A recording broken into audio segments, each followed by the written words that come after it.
qui nous réunit maintenant sur ce temps a pour titre « Vers un imaginaire du futur, au-delà des incertitudes, une histoire intergénérationnelle ». Donc nous accueillons deux intervenantes, Martine Lanibel, ici présente, que je vais présenter, et Aline van Zutterstedt. Je l'ai ? T'étais meilleure la première fois. C'est Van Zutterstedt. Van Zutterstedt, je ne le redirai plus après. Donc, Martine Lanibel, vous êtes psychologue clinicienne. Vous avez été psychologue clinicienne en service d'aide sociale à l'enfance et en psychiatrie pendant une vingtaine d'années. Après, vous êtes dirigée vers l'enseignement et la recherche universitaire. Actuellement, vous êtes professeur honoraire en sciences de l'éducation à l'université de Nantes. Vous co-signez avec Adélaïde Ronxin, dit « Raconte comment ça marche, découvrir et penser le monde » avec Edgar Morin. Dans ce temps d'échange que vous allez nous proposer, il s'agira de poursuivre cette réflexion sur la notion d'incertitude qui a été quand même abordée tout au long de ces JNE à plusieurs reprises, mais plus spécifiquement peut-être en vous appuyant sur la pensée d'Edgar Morin, relative aux 7 savoirs nécessaires à l'éducation du futur. Alors on se posera les questions, comment s'attendre à l'inattendu, comment apprivoiser l'avenir, comment peut-on accompagner nos jeunes à la compréhension du monde. Aline, vous êtes psychologue de l'éducation nationale spécialité EDO et vous conduisez une thèse à l'université de Paris-Cité sur le burn-out des lycéens et lycéennes et la gestion du stress à l'école. Donc à partir de ce travail, votre propos abordera les liens entre stress et incertitude. On en a déjà parlé également lors de nos différents échanges. Puis vous nous présenterez également quel impact ces incertitudes peuvent avoir sur le bien-être à l'école. Et enfin, on essaiera de dégager des pistes de travail afin, dans nos pratiques professionnelles, de pouvoir les réinvestir. Je vous laisse la parole. Merci. Merci. Alors, le projet est ambitieux par rapport à tout ce qui a été présenté. On dispose de peu de temps. Et je ne sais pas comment on va se débrouiller avec ça, mais on va essayer. Alors, déjà, simplement, par rapport au titre de cette table ronde, il y a 2 mots-clés qui me paraissent importants. C'est celui d'imaginaire, qui n'est pas tout à fait la même chose que l'intitulé général du colloque qui parle de la pensée. Là, c'est l'imaginaire. Et puis, il y a la notion d'intergénérationnel qui est introduite et qu'en fait, on représente assez bien ici. Je ne vais pas dire exactement la différence d'âge que l'on a, mais enfin, on représente un écart conséquent de plusieurs générations l'une par rapport à l'autre. Donc, on va essayer de faire part un petit peu de ces expériences croisées. Alors, je vais commencer par quelque chose de l'ordre d'une certitude qu'on pouvait avoir aujourd'hui, pour aujourd'hui. Aujourd'hui, si je ne me trompe pas, c'est l'automne. Donc ça, c'était quelque chose d'à peu près prévisible si on imaginait qu'aujourd'hui il pouvait exister. Donc on inaugure l'automne de cette année 2022. Après, on ne sait pas où ça ira, mais enfin, on avait ça. Mais aujourd'hui, c'est aussi la journée mondiale du climat. Et il y a beaucoup de jeunes qui vont sortir des collèges et lycées pour aller dans la rue au nom de cette journée du climat. Et on voit bien qu'il y a beaucoup de choses à défendre. On sait que le temps se réchauffe dehors, mais dans nos intérieurs, il va refroidir parce qu'on nous incite déjà à mettre beaucoup de pulls cet hiver parce qu'on ne pourra pas chauffer les intérieurs comme on le faisait habituellement. Donc, journée du climat, les jeunes dehors. Et quand je suis arrivée ici, j'ai vu qu'il y avait dans le hall des jeunes qui nous accueillaient. Je me suis dit, bon, ils ne sont pas tous dehors. Et je me dis, chouette, on va parler des représentations de l'avenir pour les jeunes. Les jeunes sont là, on va pouvoir en discuter avec eux. Mais la France aime bien les hiérarchies, ça a été rappelé tout à l'heure. Ils nous servent le café très gentiment, des petites viennoiseries. Ils restent à l'extérieur de cette salle. Or, on va parler pour eux, sans eux. Peut-être dans nos têtes, mais à travers nos représentations d'adultes, telles que nous, on peut s'imaginer les représentations qu'eux peuvent s'imaginer du futur. Je ne sais pas si je suis claire. Bon. Donc, au-delà de ça, dans le monde d'aujourd'hui, on est aussi invité à circuler masqué pour se protéger des autres et protéger les autres. Alors là, on ne l'est pas trop, on en voit quelques-uns qui traînent. Peut-être que ça va être à nouveau obligatoire prochainement. Donc il y a un côté dangereux à ces rapprochements que l'on peut avoir les uns avec les autres, et sachant que maintenant le monde relationnel entre les jeunes, il se génère beaucoup et de plus en plus au bout des doigts, voire avec le simple pouce. Je regardais dans le métro, là, tous les jeunes qui étaient dans le métro avec leur petit écran, et c'était souvent les pouces, simplement, même pas les 5 doigts, parce que les 5 doigts sur un si petit espace, c'est un peu trop compliqué. Et puis, à côté de ça, il y a des menaces de guerre très fortes, très prégnantes, qu'on nous rappelle jour après jour. Donc là, on est dans des menaces très fortes à l'échelle mondiale. Oups, alors, penser l'avenir dans un monde incertain, ah ouais, quel enjeu! Donc on va essayer de décliner en parlant d'un imaginaire du futur, si jamais on peut essayer de le développer, et voir comment l'intergénérationnel peut avoir une fonction dans cette aventure-là. Et donc, pour démarrer sur cet aspect de l'intergénérationnel, je vais faire appel à un de nos grands aînés, Edgar Morin, parce que quand on parle de la question des incertitudes, quand on connaît Edgar Morin, on associe immédiatement sur lui, sur ses écrits, sur ses ouvrages, parce que la question des incertitudes traverse tous ses livres, et de plus en plus, et toujours, et notamment depuis le début des années 2000, où il a commencé à proposer des ouvrages à vocation pédagogique, en disant, ben voilà ce qu'il faudrait enseigner, proposer aux jeunes, et proposant des réformes un peu de l'enseignement,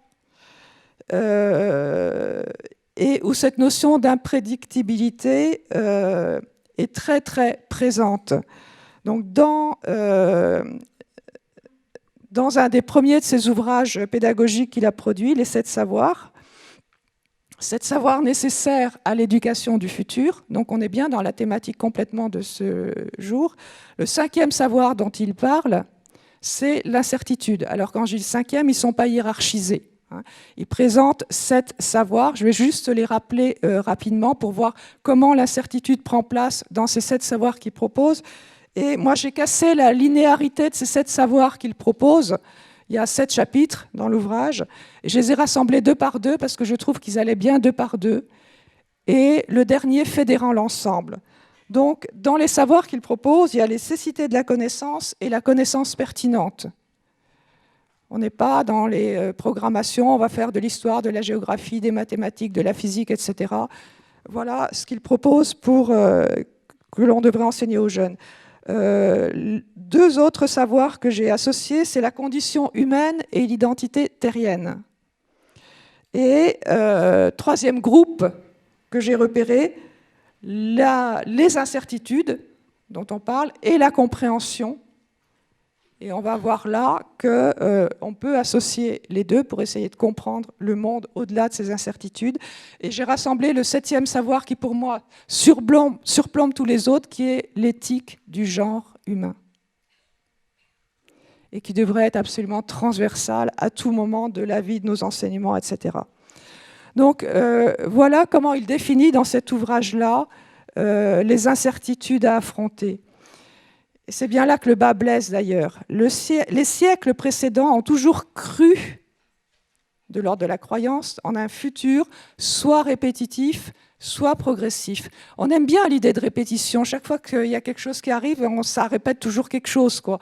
On a l'impression qu'on patine en fait toujours dans les mêmes sillons et qu'on trouve toujours, quand on fait quelque chose, une répétition par rapport à un fait antérieur.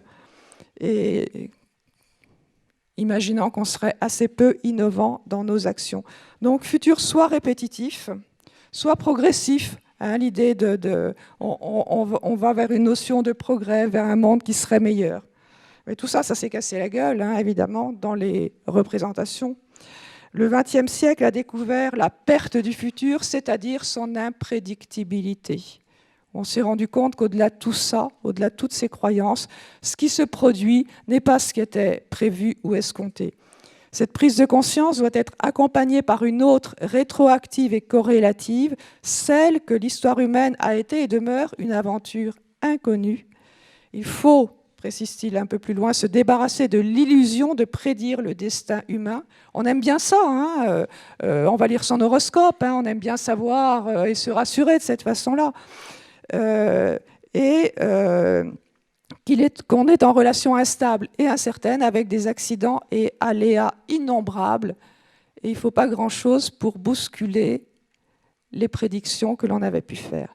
Alors c'est sans doute avec des propos comme ça, qui ne sont pas rassurants du tout, évidemment, qu'Edgar Morin a été un peu et pendant longtemps persona non grata. C'est-à-dire que, surtout en France, hein, où il était relativement diabolisé, contrairement à d'autres pays, Amérique latine, même des pays asiatiques ou autres, où il y avait peut-être une perception autre de la complexité du monde qui allait avec cette imprédictibilité, alors qu'ici, on aime bien la hiérarchie, comme ça a été rappelé, la rationalité, quelque chose qui est beaucoup plus rassurant.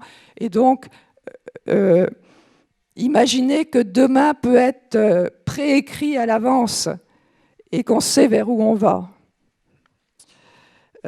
Et c'est simplement à partir de 2011, avec un ouvrage qu'il a sorti qui s'appelle « La Voix », pour l'avenir de l'humanité, comme sous-titre, donc on est aussi dans le thème du jour, que d'un seul coup, à savoir pourquoi, ces idées ont commencé à être acceptées, à être lues, à être discutées, et qu'Edgar Morin, en France, a commencé à être invité à droite et à gauche pour faire part de ces idées.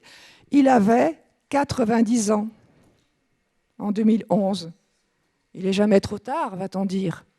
Vous vous rendez compte, tout ce temps perdu avec un penseur comme ça, et c'est à partir de là qu'il a commencé. Et là, maintenant, il continue à nous abreuver de ses réflexions, alors qu'il il est encore jeune, hein, il a 101 ans depuis début juillet. Donc, il nous dit vaillamment, il faut apprendre à affronter les incertitudes, s'attendre à l'inattendu, à l'improbable, etc. Et lui, il dit que c'est ça qui l'aide à se lever le matin. Parce qu'il a une curiosité, parce qu'il commence quand même un peu à être fatigué, hein, c'est un peu lourd de se lever le matin gaillard quand on a 101 ans. Et il dit, je suis curieux de savoir ce qui va se passer. Donc ça le met en appétit. Et voilà, et puis il y va, quoi. C'est la curiosité, il est toujours en questionnement vis-à-vis du monde, à essayer d'imaginer, de représenter, de nous parler un petit peu de ses réflexions. Alors, on a d'autres grands aînés aussi qui peuvent nous aider à cela. On parlait effectivement un peu de la profondeur du temps, et moi, je suis née d'une génération qui est arrivée juste après la Seconde Guerre mondiale. Imaginez un peu les représentations du monde qu'on pouvait se faire. Hein. On ne pouvait pas dire, de notre temps, c'était mieux. Hein. On arrivait dans un monde où les ruines étaient encore fumantes, élevées par des adultes qui n'étaient pas très, très en forme après ce qu'ils venaient de vivre. Et il y a eu un moment où cette génération-là, donc qui commençait à arriver vers l'adolescence, etc., dans les années 60, et qui inaugurait, on parlait de révolution, révolution, c'est-à-dire refaire un tour, bouger en tournant, révolution, qui commençait à se révolter contre ce passé-là. Quand ils ont commencé, ces jeunes-là, à avoir un petit peu de lucidité, à arriver avec l'adolescence, etc. Ils disaient, mais dans quel monde je suis arrivé ? Les adultes qui ont fait toutes ces choses-là. Et il y a eu un refus du passé. Voilà, c'est la période 68arde, des revendications pour refuser cet héritage-là. Mais en refusant cet héritage-là, ils se construisaient un non-futur. C'est-à-dire que la temporalité a été cassée et ça a été la génération nos futurs. Alors ça a été un slogan qui venait du monde musical, mais où il n'y avait pas de projection ils ne savaient pas vers où ils allaient, donc ça a été la génération Peace and Love, où ils s'évadaient dans des paradis artificiels, mais refusant ce monde-là, mais pourquoi ? C'est pour ça qu'arriver maintenant à parler des incertitudes de l'avenir, il y a déjà un progrès, entre guillemets, dans le sens où on réenvisage ces projections possibles, mais du coup, pour les réenvisager, il faut, et pour apprivoiser l'avenir, il faut quand même construire cette représentation de ces avants-là pour rentrer dans une temporalité, parce que si on envisage des futurs possibles, voire impossibles, il faut avoir un peu une connaissance de ce qui s'est produit avant. Et un jour, André de Peretti, que vous voyez là sur l'image, donc André de Peretti, un peu plus âgé que Edgar Morin, était né en 1916, Edgar Morin 1921. André de Peretti me contacte un jour, à la fin du siècle précédent et du millénaire précédent, et il me dit « J'aimerais bien qu'on fasse une recherche ensemble sur la représentation du monde, enfin de l'avenir chez les jeunes. » Alors on ne refuse pas un projet comme ça à quelqu'un comme André de Peretti qui avait 86-87 ans quand il m'a proposé ça. J'ai dit d'accord André, je veux bien qu'on fasse ça ensemble, mais on ne va pas faire ça pour les jeunes, on va faire ça ni sur les jeunes, mais avec les jeunes. Donc j'ai dit ok, pour lancer ce projet-là, je vous invite avec des jeunes et vous allez dialoguer avec eux sur comment ils pensent le monde, l'avenir, le futur, etc. Il a dit d'accord. Et donc, la rencontre a eu lieu à Nantes. André a pris le train pour venir nous rencontrer sur Nantes. Et il fallait un contrat quand même, c'était sur un temps scolaire. Et je suis passée par une de mes doctorantes qui était enseignante pour essayer d'avoir une libération de quelques jeunes pour passer un bout d'un après-midi sur un temps scolaire pour venir. Donc, il fallait les autorisations des parents, des autorisations scolaires, enfin, de tout le monde. Ça a été un peu compliqué. Donc, on a pu faire une rencontre avec 5 jeunes. Il n'en fallait pas trop de toute façon. 3 filles, 2 garçons, lycéens de 15 à 17 ans.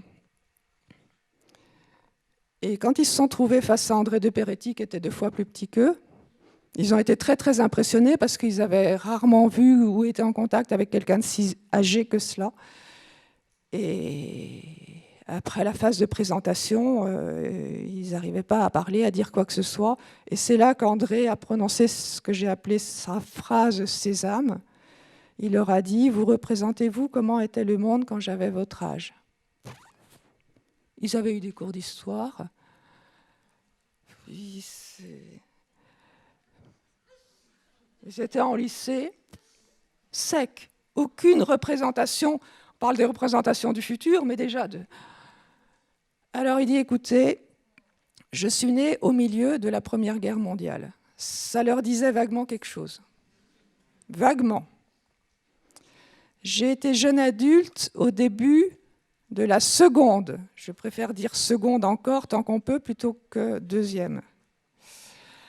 J'ai été jeune adulte au début de la Seconde Guerre mondiale. Oh, alors là, ils commençaient à voir, puis ça leur rappelait leur grand-père, ils avaient entendu parler, c'était plus concret, ils saisissaient mieux. Et puis il dit, entre les deux, il y a eu une grande crise mondiale, économique, où le monde s'est complètement effondré dans les années 1929 par là. Ah, on n'a pas l'hégémonie de la crise, on nous parle de crise tous les jours, mais ils avaient inventé ça avant. Et là, d'un seul coup, ils se sont mis à le regarder autrement. Ils ont dit, il est là, il a vécu tout ça. Il vient nous en parler. Il va avoir 90 ans. Ils avaient à peu près 70 ans d'écart. D'un seul coup, ils ont vu le monde autrement. Et ils se sont mis à écouter André de Peretti, qui leur a raconté ce passage qu'il a vécu en tant que témoin de cette époque-là. Et ils se sont mis à parler et à discuter, à dialoguer avec lui sur des possibles projections et représentations d'après-coup. C'est-à-dire qu'ils sont repartis plus droits dans leurs bottes et avec des petites étoiles dans les yeux en disant « Mais si ça, c'est possible, ben nous, on peut y aller aussi. Qu'est-ce qu'on a à craindre ?» Et du coup, après ça, ils ont voulu faire participer de cette expérience-là des jeunes de leur établissement scolaire et ils ont eux-mêmes, alors on les a un peu aidés, établi un questionnaire sur les représentations d'avenir des jeunes à destination des collégiens de leur établissement. Ils ont eu 87 réponses et on a travaillé là-dessus parce qu'ils se sont dit il faut qu'on fasse participer de ça ceux de notre école. Voilà. Donc, dernier message d'André avant de quitter ces jeunes-là, osez penser à l'avenir, l'avenir dans les yeux. Et ils avaient l'avenir dans les yeux en sortant. C'est une rencontre qui les a marqués à vie. Alors ce serait intéressant de les retrouver maintenant, mais pour des raisons de confidentialité, etc., enfin, il y a eu des gros problèmes par rapport à ça. La publication, on n'a pas pu mettre les photos de ces enfants-là, droit à l'image, etc. Enfin, ça a été très compliqué. Et on a dû tellement anonymer qu'on ne peut plus retrouver ces jeunes-là. Hein, voilà. Eux, ils s'en souviennent, mais voilà ce que c'est. Alors, à partir de là, on s'est dit comment on peut essayer. Il y avait la pensée d'Edgar Morin, de ce que ça pouvait nous faire de le lire. Il y a un dernier ouvrage d'Edgar Morin qui s'appelle « Les leçons d'un siècle de vie », qui est sorti en 2022, je crois. Mais André de Peretti, il n'est plus là. Hein, il est décédé à 101 ans et quelques, quand même. Il continuait à aller tant qu'il pouvait dans les collèges ou lycées pour parler aux jeunes. Donc comment on peut faire pour que les jeunes d'aujourd'hui puissent participer de cela? Et moi, ça faisait très longtemps que je me disais que comme les adultes ont beaucoup de mal à intégrer la pensée d'Edgar Morin, j'ai dit le temps qu'ils intègrent, qu'ils voient la nécessité, par exemple, des 7 leçons et qu'ils transfèrent ça aux jeunes dans leur classe ou autre, combien de générations il va falloir? Donc je me suis dit, comment est-ce que ça pourrait être accessible directement auprès des jeunes, d'amener quelque chose pour qu'ils puissent eux-mêmes y aller, même à la limite tout seuls. Ce n'était pas une mince affaire. Et j'ai commencé à discuter avec des jeunes tout petits, 5, 6, 7 ans, en leur proposant des pensées, des phrases, des réflexions d'Edgar Morin. Et je me suis aperçue que ça faisait tilt beaucoup plus rapidement parce que ça ne leur faisait pas peur qu'aux adultes. Et je me suis dit qu'en fait, l'école, un peu, elle déconstruisait ça. C'est-à-dire que plus les gamins grandissaient, plus ils avaient du mal à comprendre, à accepter ce genre de pensée autrement du monde, de la vie, etc. Et je me suis dit, essayez alors, en croisant réflexion écrite et imagée, de mettre ce genre de discours à disposition directe des jeunes. Et donc, une petite bande dessinée, alors il a fallu trouver un éditeur, il est présent là, qui accepte de jouer, de prendre ce risque-là, que de faire un livre à nul autre pareil, qui n'est pas toujours accepté dans les rayons pour enfants ou pour jeunes, parce qu'on dit c'est de la pensée philosophique, ils ne comprendront pas. Et quand on met ça dans les rayons pour adultes, on dit mais c'est pour enfants, donc même dans les centres Edgar Morin, ils ont des réticences et tout, en disant mais ça ne nous concerne pas, nous on est des adultes, hiérarchie quand tu nous tiens, dans les âges aussi. Bref, il s'en mord un peu les doigts, ce cher éditeur, parce que évidemment, dès qu'on sort un petit peu des rangs, ça a du mal. Mais on s'aperçoit quand même, quels que soient les âges, ça peut apprivoiser à ce genre de pensée-là autre, qui fait avec la complexité et l'incertitude, sans que ça fasse trop, sans que ça angoisse trop, et que ça peut marcher. Donc ça a été une tentative qui a été faite, et où le rapport à l'image, aussi à l'illustration, qui nourrit autrement l'imaginaire, qui est important dans cette aventure-là, puisque penser le futur, oui, l'imaginer, mais on ne le verra jamais en tant que tel. Donc c'est tirer des plans sur la comète, comme on peut dire. Et donc il faut pouvoir associer les deux pour essayer de faire quelque chose avec ces idées-là. Donc ça, c'est une première tentative. Raconte le récit, comment ça marche. Comment ça marche, et donc aussi comment ça dysfonctionne. Et puis une autre tentative analogue, ça a été fait dans un groupe auquel je participe autour de la pensée d'Edgar Morin, qui est associé au CNRS, ce groupe-là. Et donc il y a un projet de parcours qui s'appelle « Éducation, Terre, Patrie planétaire, anticiper l'avenir avec une pédagogie créative complexe ». Donc on voit bien qu'on est totalement avec la même ambition. Et on est en train de construire un parcours interactif, illustré, mais interactif aussi, qui va être proposé à des jeunes, j'allais dire des jeunes de tous âges, pour essayer d'amener aussi un petit peu cette réflexivité autre autour des fondamentaux, les origines terrestres, la nature matrie, enfin patrie-matrie, mais quand on parle de patrie, c'est aussi une matrie, et cette communauté de destin, tout ça qui rejoint un petit peu les 7 savoirs que j'ai rappelés au début, sous la direction d'Alfredo Penavega. C'est un projet qui va être présenté au CNRS prochainement. Ça aurait dû l'être fait déjà depuis un certain temps, mais ça met beaucoup de temps de concevoir ces choses-là et de trouver des voies possibles pour rendre acceptable ce genre de choses, parce qu'on propose des programmes qui sont tout à fait différents de ce qui existe le plus souvent dans les programmes éducatifs et tout proposés aux jeunes. Et donc, ce n'est pas une mince affaire, donc on prend un peu le temps pour essayer de faire quelque chose qui tienne la route. Et on travaille ces projets-là, évidemment, avec des jeunes qui sont partie prenante de ces projets-là, puisqu'ils sont concernés. Leurs perspectives d'avenir sont, en principe, un petit peu plus ouvertes que celle d'un Edgar Morin, par exemple, qui l'assume lui parfaitement et qui continue à œuvrer jusqu'au bout pour essayer d'ouvrir des voies dans un monde, effectivement, qui est au mieux complexe, mais en tout cas bien incertain, ça c'est sûr, mais qu'il a toujours été. Ça va dans les temps? Merci Martine, oui, on a un petit peu dépassé, mais on a démarré plus tard. Donc on va peut-être laisser... Merci beaucoup. Je pense qu'on aura peut-être un temps de questions après. On va laisser s'exprimer Aline donc, sur le travail qu'elle fait par rapport à sa thèse et qui lie, de toute façon, c'est aussi cette réflexion sur les notions d'incertitude et ce que ça peut engendrer chez les jeunes lycéens. Et surtout, l'idée derrière de fond, c'est de se dire, mais finalement, voilà, nous, en tant que Psy-EN, comment on peut détacher des pistes d'accompagnement de nos jeunes, mieux comprendre le monde, le comprendre d'une autre façon, et puis également mieux les accompagner à générer ces incertitudes. J'espère qu'on aura quelques pistes. Je pense que ça sera très complémentaire parce que mon approche est beaucoup plus, j'allais dire, un peu plus réductrice peut-être. Pour situer mon propos, je vais commencer par vous parler un peu rapidement du contexte de ma recherche. Donc moi, je suis psychologue de l'éducation nationale. J'ai commencé une thèse c'est ma 3e année.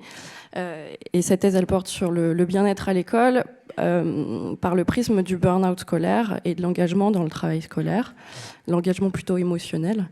Et donc, je me suis beaucoup intéressée aux mécanismes de stress et de coping, donc la manière dont on fait face aux situations de stress. Donc, pour introduire mon propos, je voudrais quand même rappeler 2-3 choses sur l'école et le bien-être en lien avec le stress. Le stress, on sait qu'il augmente au cours de la scolarité dans le secondaire, donc il est plus important à chaque étape en fait de la scolarité. Et on parle d'un phénomène chronique. Alors ici, on parle de stress dans le sens des petits stress en fait, des petits tracas quotidiens, mais qui vont se cumuler, qui vont parfois se chevaucher, et qui deviennent chroniques en fait. Et c'est à ce titre-là qu'on peut ensuite parler de burn-out dans le contexte scolaire. Alors les facteurs de stress que rencontrent les élèves, ils sont liés à des tracas relationnels, mais c'est pas ce qui ressort le plus. Alors tracas relationnels, c'est des disputes avec des profs, du harcèlement, des choses comme ça.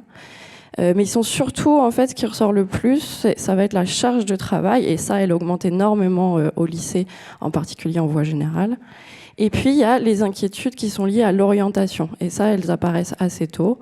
Et elles sont assez importantes aussi. Alors, c'est l'orientation, c'est est-ce que je vais passer dans la classe supérieure, qu'est-ce que je vais faire l'année prochaine, qu'est-ce que je vais faire après le bac, etc. Et donc ça, c'est un stress qui est beaucoup plus durable que les petits tracas de comment je vais gérer mes devoirs demain, etc. Et en fait, on estime comment je vois moi la question du burn-out scolaire. Je l'aborde pas dans une approche psychopathologique, pas comme une maladie, mais plutôt comme, en fait, moi je le définirais plutôt comme une dégradation du rapport subjectif que l'élève entretient avec son travail. Mais on sait que plus les scores de burn-out sont élevés, plus un élève donc, a un rapport dégradé à son travail et plus c'est associé à une moins bonne santé mentale et physique. Donc c'est à ce titre-là que c'est un sujet important à étudier. Donc ça, c'était pour introduire mon propos, mais je ne vais pas vous parler de burn-out aujourd'hui. Je vais vous parler de qu'est-ce que j'ai appris finalement dans les recherches que j'ai pu faire jusqu'ici, donc pendant 2 ans, sur les liens qu'on peut faire en fait entre stress et incertitude.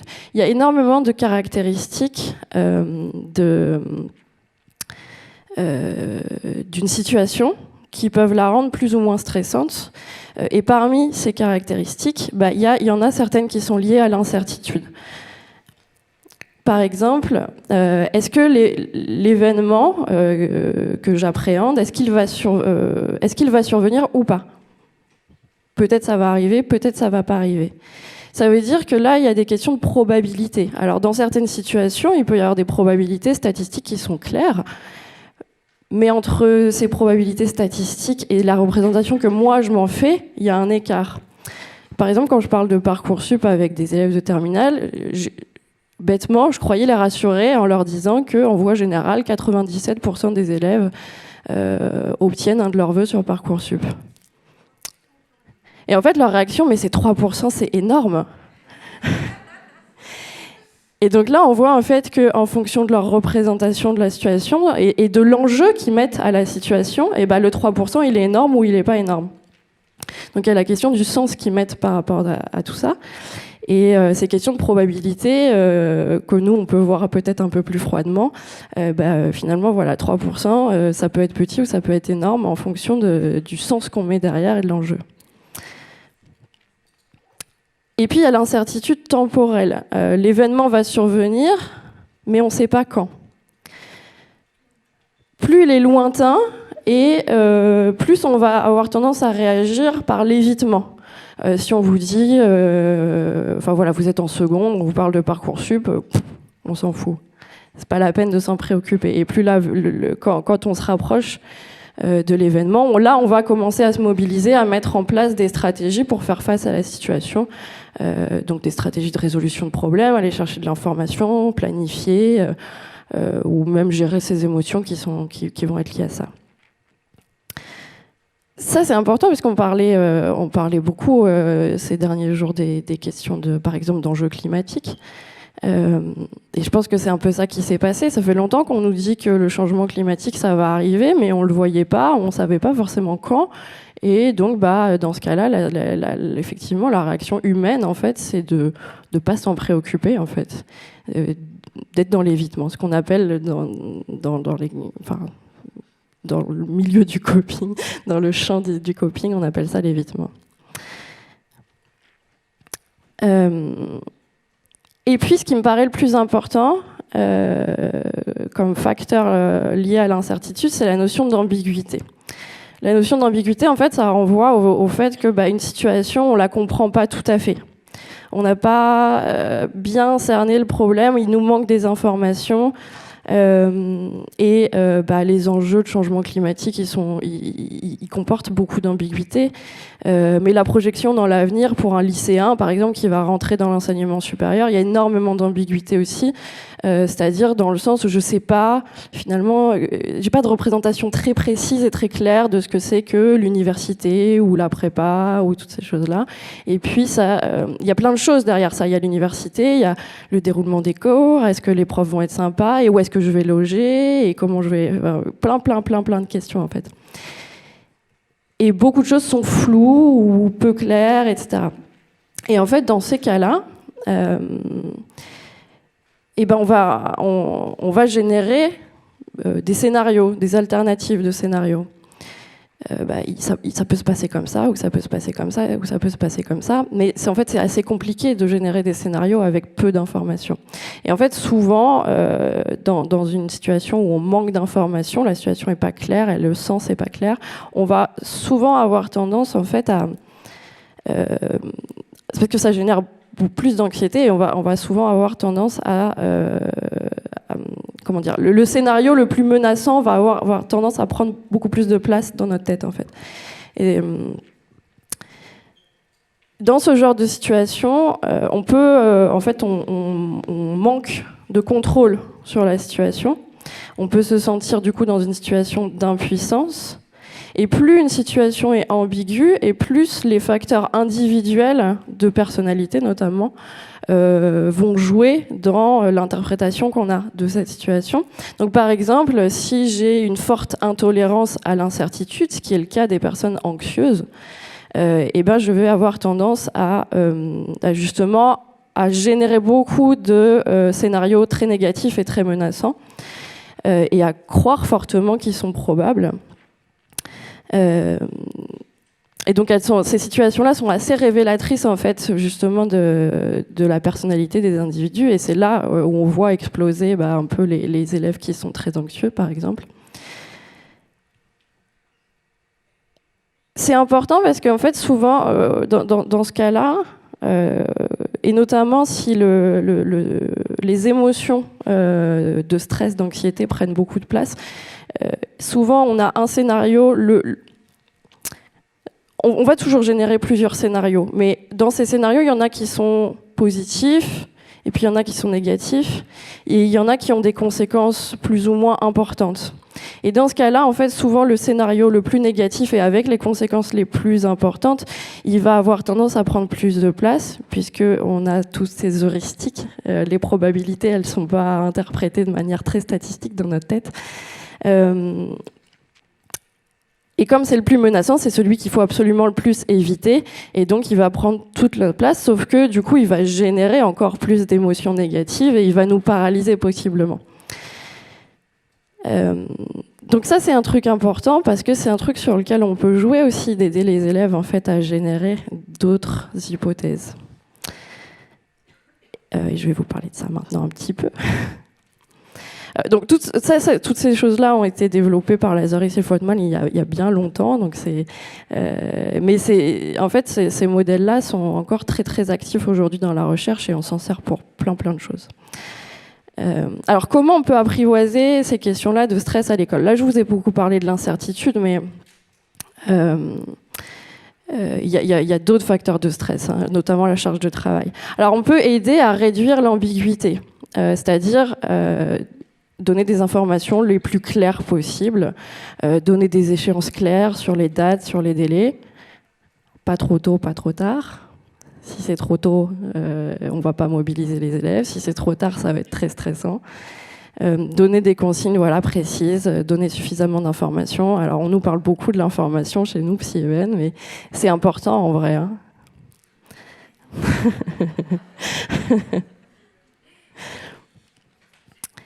Après, il y a la question de comment on apprivoise l'incertitude, parce qu'on ne saura jamais tout. On peut donner tout un tas d'informations, on peut aider les élèves à se représenter. D'ailleurs, les immersions dans le supérieur, tout ça, ça les aide à réduire l'ambiguïté. Mais il y aura toujours de l'incertitude et il y a plein de choses qui ne sont pas prévisibles. On peut les aider quand même à analyser les enjeux de la situation. Et pour chaque alternative, il faut les examiner, ces alternatives qui font beaucoup flipper. Les alternatives qui sont très très menaçantes, où je vais finir clochard. Ça, c'est surtout les parents qui ont peur que leurs enfants finissent clochard s'ils loupent leurs études supérieures. Mais je ne sais pas si les élèves y pensent à ça, mais ils ont l'impression qu'ils vont rater leur vie, s'ils ne font pas le bon choix. Donc il faut examiner les scénarios très très menaçants et voir c'est quoi les conséquences. Vraiment, et on les développe. Et ok, alors s'il se passe ça, et il se passe ça, et alors qu'est-ce qu'on fait?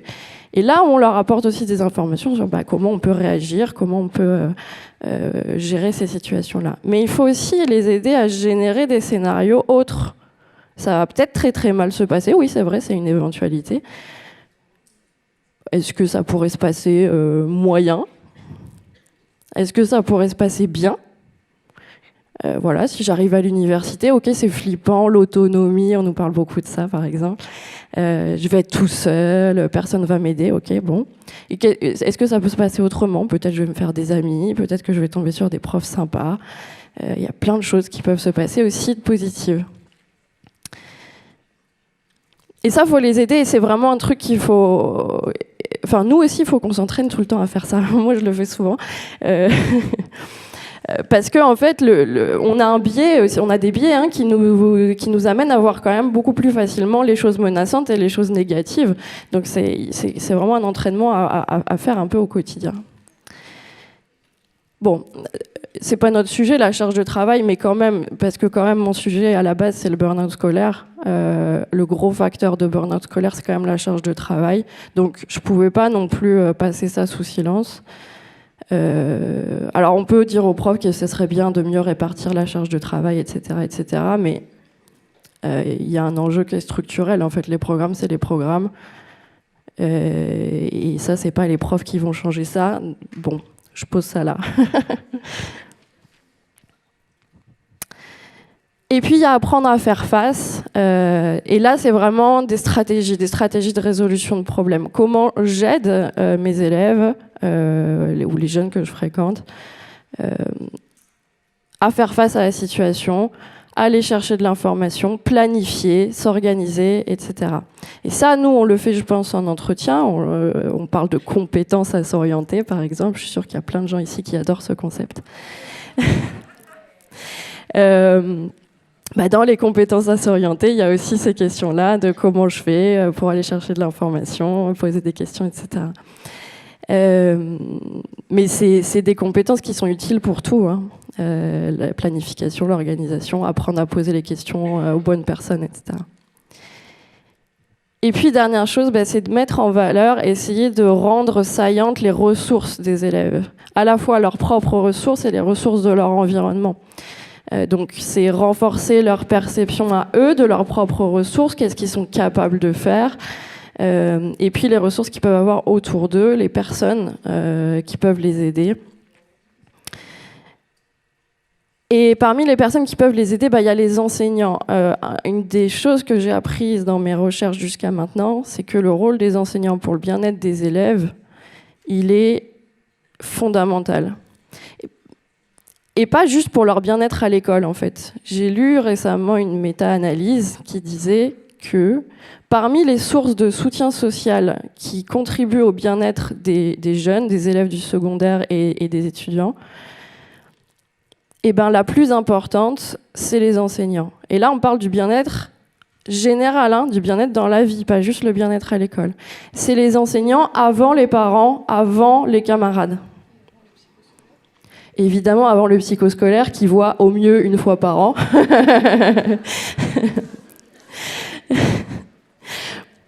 Et dans mes entretiens de recherche, c'est quelque chose que j'ai beaucoup entendu de la part des élèves et notamment de ceux qui étaient le plus stressés, quand je leur demandais à la fin de l'entretien, qu'est-ce qui, d'après toi, pourrait améliorer ton expérience ou l'expérience des élèves en général au lycée? Ils me répondaient tous, on veut plus de temps pour parler avec nos profs. On veut des temps d'échange pour pouvoir parler de ce qui va, de ce qui va pas, pour être aidé, pour être écouté. C'est eux qui veulent, c'est pas nous les psys. Je pense que je froisserai personne en disant ça. Mais les enseignants, ils sont au quotidien avec eux, en fait. C'est eux qui sont le plus près de la tâche scolaire. Et puis, c'est des tuteurs. Ils ont un rôle éducatif. Ils sont vraiment au quotidien avec les élèves. Donc, ce que disent les enseignants aux élèves, et notamment quand ils les valorisent, c'est fondamental. Et y compris quand ils les dévalorisent. On a tous des souvenirs de choses horribles qu'on nous a dit, qui ont posé le sceau de l'infamie sur nous pendant des années. Donc voilà, et c'est pour ça que je pense que toutes ces choses-là, c'est important de vous les dire à vous, parce que c'est des choses que vous pouvez travailler en entretien, mais ça serait important de les dire aux enseignants. Et j'aimerais bien que mon travail puisse aller vers ça un jour, c'est-à-dire pouvoir former les enseignants sur ces questions-là. Voilà ce que j'avais à dire. Merci Aline. Donc là, merci beaucoup pour vos interventions. Des questions, spontanément, des remarques, n'hésitez pas. De suite, oui.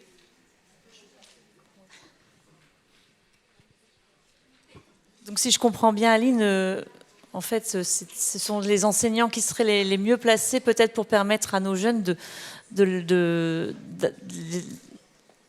meilleure compréhension du monde dans lequel En fait, ils se destinent, quoi.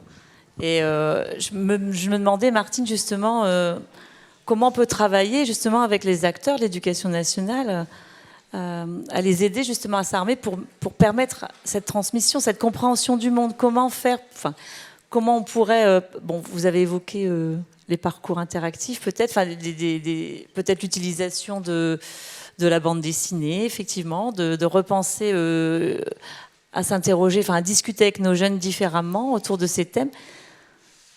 Oui, c'est important d'envisager les choses comme ça, mais c'est un peu le problème de la poule et de l'œuf, quoi. Parce que les enseignants, ils sont aussi avec des projections vis-à-vis de l'avenir qui sont incertaines, ils ont leurs propres difficultés, incertitudes, en lien aussi avec leur métier, hein, et avec les fonctions qu'ils ont auprès des jeunes. Et tout dépend dans quel état d'esprit ils sont par rapport à cela, pour pouvoir accompagner des jeunes. Déjà, il faut être en situation de dialogue, et aussi de dialogue ahiérarchique, c'est-à-dire à parité humaine avec eux. Dans le même monde, on discute ensemble de ces questions-là, avec une relation de respect et de confiance réciproque, et qui est contrebalancée un peu par cette notion, ça a été plusieurs fois utilisé là depuis ce matin, de hiérarchie, hein, de hiérarchie aussi adulte vis-à-vis de jeunes, qui fait que les discussions sur ces thématiques-là ne sont pas forcément faciles. Donc tout dépend un petit peu de comment se trouve l'adulte, qu'il soit enseignant ou pas, mais vis-à-vis de ces questions-là, et comment il va accepter de pouvoir partager ces interrogations, parce que on reste avec ces notions d'impuissance ressentie des uns et des autres, hein, vis-à-vis de ces projections possibles. L'adulte, quand il est enseignant, quand il voit des jeunes aux prises avec des stress scolaires, avec des difficultés d'orientation, qu'est-ce qu'il peut avoir à faire et comment il peut aussi faire quelque chose par rapport à cela? Il n'a pas la solution, il n'a pas sa baguette magique et il ne va pas pouvoir changer le monde pour rassurer l'enfant par rapport à ça. Maintenant, il n'est pas là non plus pour lui communiquer ses propres incertitudes et ses propres angoisses. Donc la question n'est pas simple. Quand je disais que le 7e savoir, enfin pour moi qui était transversal, c'était au niveau de l'éthique, ça frôle aussi ces questions-là, hein. Donc effectivement, s'il y a des choses à faire là, ça n'est pas simple. Mais c'est nécessaire. C'est nécessaire. C'est compliqué aussi parce qu'on a une forme scolaire assez contrainte. Les profs, ils vont toujours dire bah oui, on aimerait bien avoir plus de temps pour parler avec les élèves, mais il y a d'autres trucs à faire. Les profs de lycée professionnel arrivent à trouver ce temps-là parce qu'ils mettent sans doute moins d'enjeux ils ont plus d'occasions et puis ils mettent moins d'enjeux. Je les soupçonne parfois aussi de trouver que transmettre des connaissances en lycée professionnel, c'est pas toujours facile et que c'est bien du coup de temps en temps de faire un peu autre chose. Ça fait respirer aussi. Mais c'est plus difficile en lycée général de trouver ces moments-là. Et puis il y a la manière aussi, c'est comment on fait en fait. Comment on fait pour ouvrir un dialogue avec une classe sans que ça tourne à l'affrontement ou à un truc très descendant, ou parce que moi j'ai une idée de ce que je veux vous faire passer. Donc c'est assez difficile effectivement d'ouvrir un dialogue qui soit constructif. Et on ne cherche pas à tout prix à faire rentrer quelque chose dans leur tête. Ça nécessite de renoncer déjà à cette idée-là qu'on doit leur faire passer un message. Et ça, c'est une posture, mais c'est aussi une compétence, en fait. Il faut l'expérimenter, voilà. Enfin. Sûr, le système est ainsi fait qu'effectivement, c'est très difficile de gérer tous ces objectifs-là. Ce que je n'ai pas mentionné dans ma présentation, c'est qu'il y a 2 lycées en France, 2 lycées Edgar Morin, 2 lycées expérimentaux Edgar Morin. Il y en a un à Bordeaux et il y en a un plus récemment à Douai, donc pas loin d'ici. Et ils ont bien du mal aussi, je pense, à faire avec ça. Enfin, je n'ai pas été discuter véritablement avec eux, mais je sais que, parce qu'il ne faut pas jeter le bébé avec l'eau du bain, ils sont là quand même dans un système pour nourrir une scolarité, suivre des programmes, etc., en essayant de composer un peu avec tout ça, et c'est quand même un sacré enjeu. Alors, les lycées existent toujours. ça serait bien qu'ils fassent des petits, que ça se développe, mais c'est pas simple. Et pour les adultes, à gérer ça dans un monde qui n'est pas prêt à ça, dans un système d'éducation nationale qui n'est pas prêt à ça, c'est... Oui, j'allais dire que c'est compliqué, c'est un mot qu'aime pas trop Edgar Morin, c'est complexe. C'est complexe, donc il y a des choses qui sont proposées, mais voilà, après, pour les faire vivre, c'est... voilà.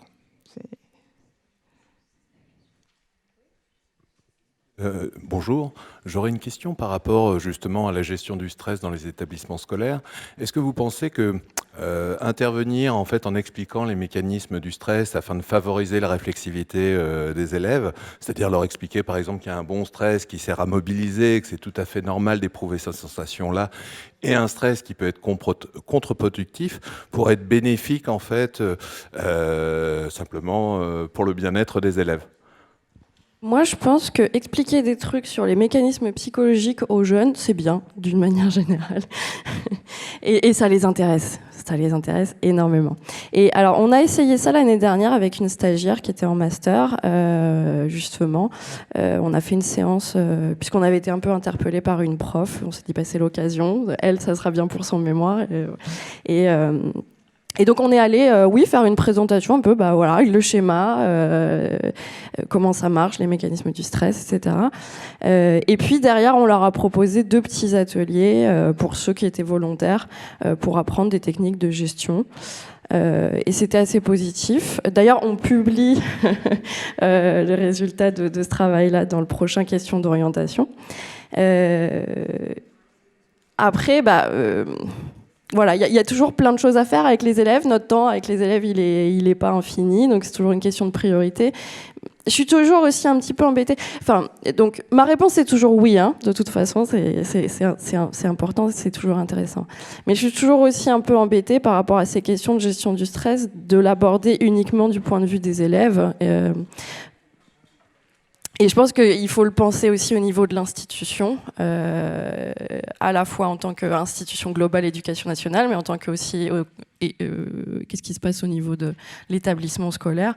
Je pense que voilà, répondre uniquement individuellement avec des ateliers ou même des entretiens, ça suffit pas. Il faut le penser. Voilà, comment on peut réduire en fait les facteurs de stress au niveau de l'établissement scolaire. Il faut le penser avec les équipes et avec les élèves.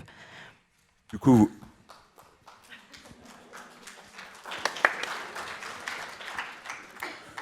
coup, vous avez une vision plutôt systémique et que c'est une politique d'établissement.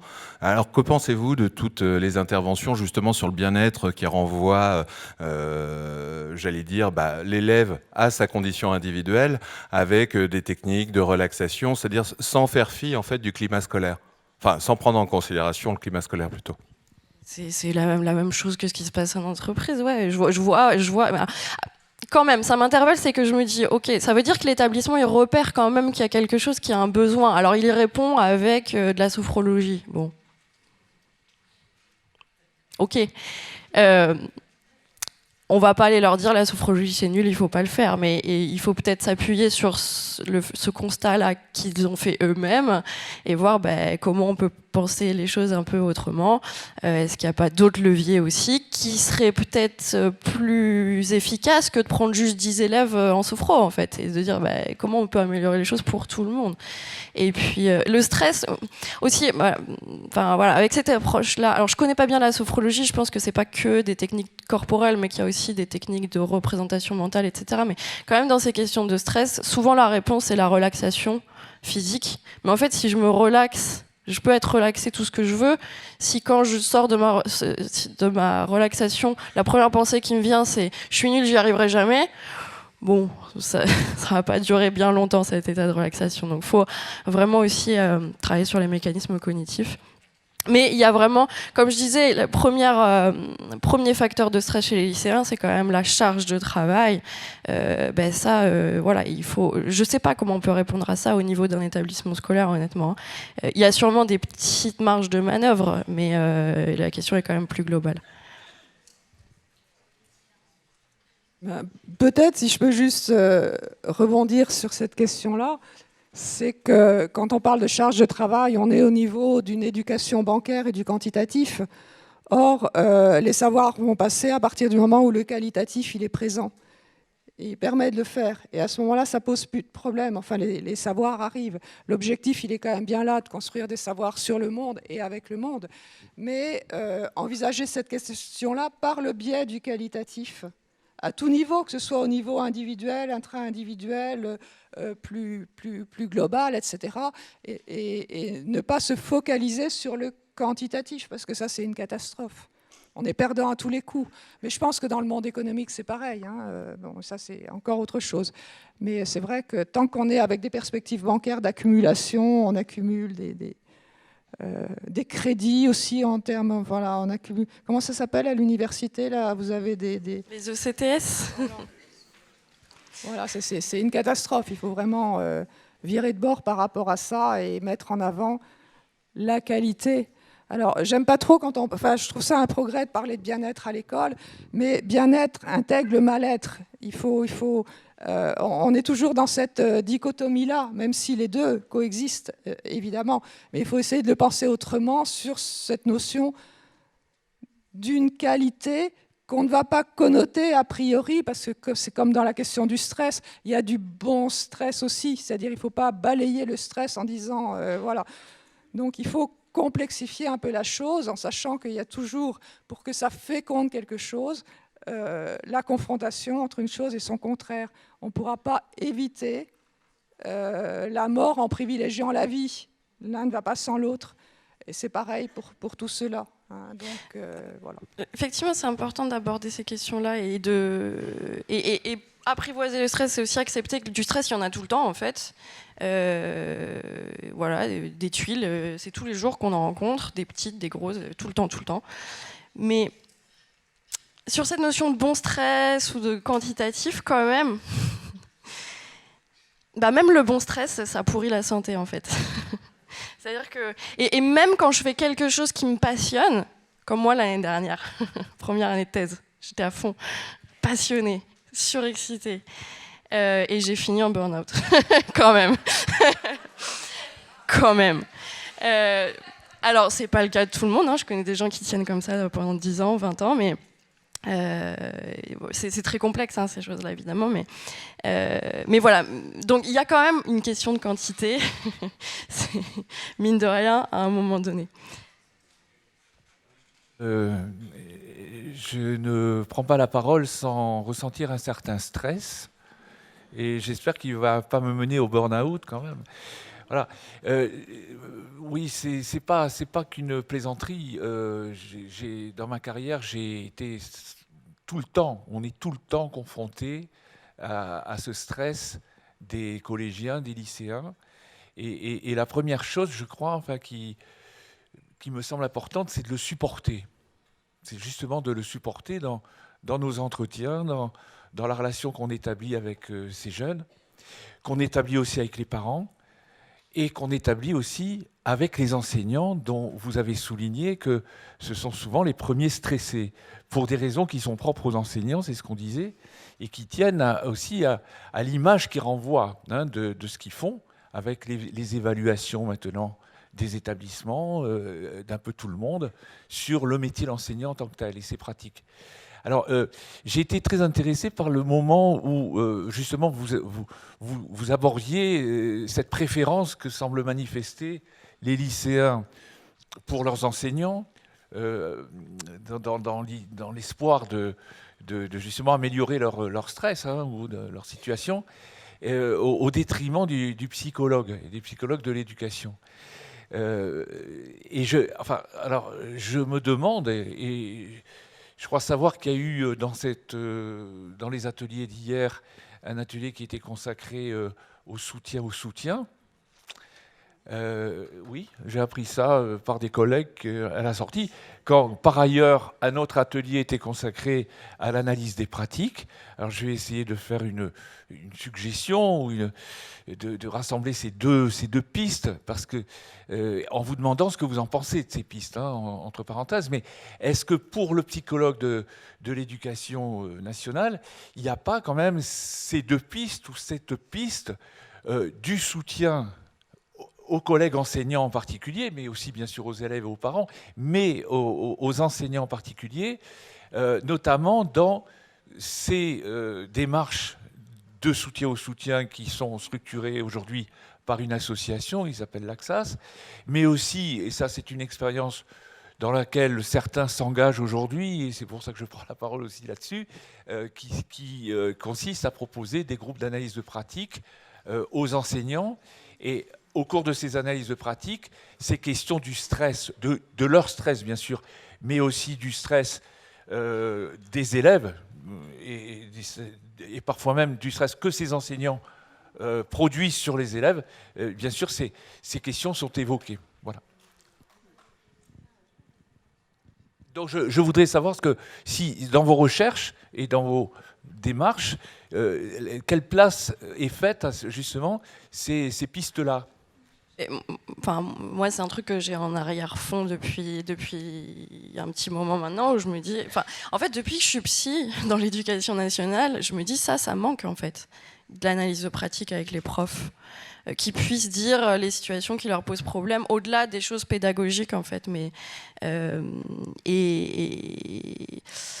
effectivement, alors les élèves manifestent pas une préférence pour les profs hein, par rapport aux psy-UN, c'est juste qu'ils ont un poids plus important parce qu'ils les côtoient au quotidien. Mais nous aussi, on est super cool et gentils.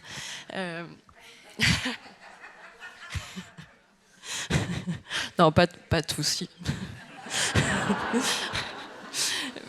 Une dernière question. Mais oui, l'analyse de pratique, pour finir de répondre, ce serait super intéressant. Et je pense que ça peut être aussi, d'ailleurs, une approche par rapport à ce que Martine développait sur la pensée d'Edgar Morin. Ça peut être probablement un moyen aussi de transmettre ça. Simplement, rapidement, par rapport à cette notion d'analyse des pratiques qui traîne depuis fort longtemps hein, dans l'éducation nationale et du temps des écoles normales, de tout ça. Enfin voilà. Moi, j'aime pas trop le mot analyse, qui est un peu antinomique avec cette idée de la complexité qui fait que tout tient ensemble. L'analyse, elle découpe, elle décortique, elle va chercher des fondements, des raisons aux choses, aux actes, etc. C'est peut-être pas si simple que ça, mais c'est voilà. Simplement pour dire que en sciences de l'éducation, il y a quelqu'un, vous en avez peut-être entendu parler, vous l'avez lu sur ces questions-là, Mireille Sifali, qui a travaillé entre la Suisse et la France, qui a beaucoup travaillé ces questions-là avec un sens humain profond. Et quand elle parle des enseignants notamment, elle dit que ce métier-là fait partie de ce qu'elle appelle globalement les métiers de l'humain, mais toutes ces personnes-là qui sont amenées dans leur profession à avoir affaire à de l'humain, que ce soit le personnel soignant, que ce soit... voilà, il n'y a pas que les enseignants, et que ce sont des métiers à haut risque, même personnel, et qui devraient toujours être associés avec des moments d'échange, de partage, alors analyse de pratique, je ne sais pas, mais parler de ces pratiques sans hiérarchie non plus, échanger, comme je parle d'échanger avec les jeunes, c'est aussi échanger entre collègues, échanger pour ne jamais être seul quand on pratique ces métiers de l'humain, qui sont des métiers en soi angoissants, instables, où on est confronté à la fois à ses propres incertitudes, mais à celles des autres avec lesquels on travaille et dont on peut avoir des responsabilités. Et donc, ça nécessite de pouvoir en parler, mais de façon ouverte, je veux dire, sans contrôle, sans rechercher la petite bête à l'intérieur de ce qu'on a fait, pourquoi tu as fait ça, etc. Mais pouvoir en parler tranquillement pour échanger sur ces pratiques-là, pour ne jamais être seul. Et ça devrait faire partie, ça devrait être quasiment quotidien, ça devrait faire partie des métiers, de ces métiers de l'humain, ça devrait être intégré naturellement dans toutes ces personnes-là qui sont confrontées voilà, à des questions humaines. Merci Martine. Donc une dernière intervention. Alors, oui, mon intervention qui se clôturera par une question. Donc, en tant que psy-UN sur le lycée où j'interviens, on est une équipe bien constituée. On a la chance, AS, infirmiers, c'est des hommes. Et quand on est revenu des différents confinements, on s'est dit il faut faire quelque chose par rapport à stress, difficultés. Voilà. Bon, je ne vais pas vous refaire tout le tableau. Donc, on s'est dit groupe de parole, intervention d'associations, sophrologie, les profs de PS qui voulaient faire des trucs. Tout le monde voulait faire des des choses.